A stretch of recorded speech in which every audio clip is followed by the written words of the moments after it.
Malaysia versus Indonesia. Bahasa, musik, and identitas. Mengapa Malaysia kalah telak? Pernah nggak sih kalian merasa dipermalukan hanya karena cara bicara kalian? Gue baru saja mengalami hal itu. Liburan keluarga ke Malaysia berubah jadi momen memalukan gara-gara aksen bahasa Melayu gue yang nggak bener. Dua pelayan di kedai kopi tertawa terbahak-bahak mendengar ucapan gue. Kalian pasti tahu rasanya kan? Kesel? Malu? Pengen balas dendam? Tulis di komentar. Siapa tahu kalian punya cerita lebih parah. Bahasa Melayu Malaysia. Bahasa yang dibuang di negeri sendiri. 1. Realita pahit di balik mimpi bahasa mendunia. Kaum Melayu Malaysia sering bermimpi bahasa Melayu menjadi bahasa global. Tapi faktanya, di Malaysia sendiri, bahasa ini tidak dianggap prestisius. Banyak ekspatriat dan penduduk urban lebih memilih bahasa Inggris atau Mandarin untuk urusan profesional. Contoh nyata, seorang dosen Korea di University Malaya mengaku lebih mudah berkomunikasi dengan bahasa Indonesia daripada Melayu Malaysia.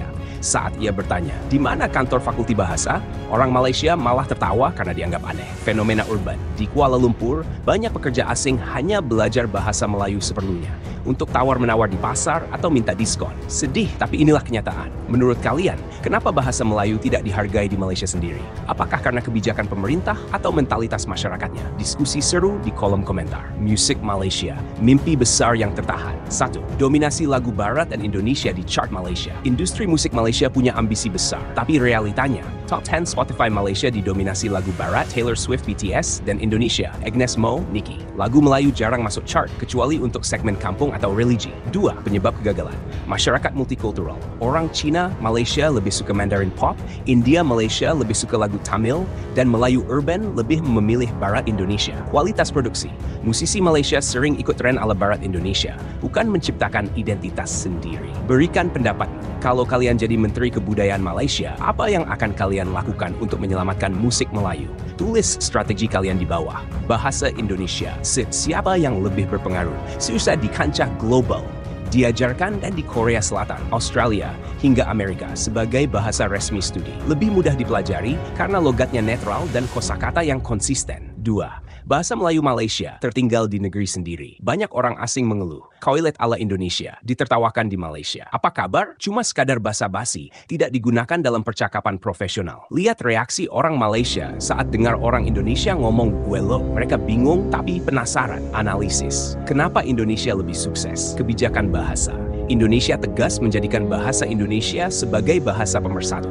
Industri kreatif. Musik dan film Indonesia mengekspor budaya, bukan sekadar meniru.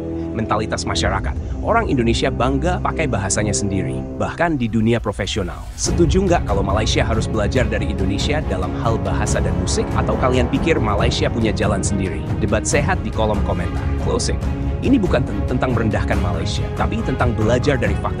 Jika sebuah bangsa tidak menghargai bahasanya sendiri, bagaimana dunia akan menghargainya? Saatnya kamu bertindak. Like jika kalian setuju bahasa Indonesia lebih berpengaruh. Share ke teman-teman Malaysia biar mereka tahu perspektif kita. Subscribe untuk konten-konten edukasi fakta-based dari kami. Pertanyaan terakhir, kalau kalian bisa memilih, lebih bangga jadi orang Indonesia atau Malaysia? Jawab jujur di komentar.